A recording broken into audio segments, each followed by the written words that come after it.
Hello guys, welcome back to my new vlog. ఎట్లున్నారు అందరూ? ఇక నార్మల్గా మనం అయితే ఇండియాలో చూసుకుంటే మనకు వీకెండ్ వచ్చేసి సాటర్డే అని చెప్పొచ్చు. అదే ఇక్కడనైతే సౌదీ వాళ్ళకు వీకెండ్ వచ్చేసి థర్స్డే అంటే గురువారం అన్నమాట.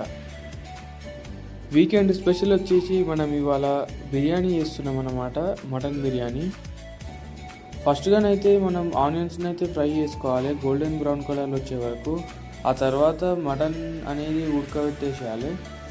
ఆ తర్వాత ఉడకబెట్టిన దాన్ని వేరే గిన్నెలోకి తీసుకోవాలి. ఆ బాయిల్ చేసిన మటన్లోనే పెరుగు, కారం, మసాలాలు వేసుకోవాలి. దాంతోపాటు పచ్చిమిర్చి దాంట్లోనే పుదీనా, కొత్తిమీర అయితే వేసేసేయాలి గాయస్. దాని మీదనే నిమ్మకాగిన పిండి వేసేయాలి. దాని తర్వాత కొంచెం లైట్గా ఆయిల్ వేసి దాన్ని మిక్స్ చేసి మ్యారినేట్స్ కోసం పక్కనైతే పెట్టేసేయాలి. ఆ తర్వాత మీకు కావాల్సిన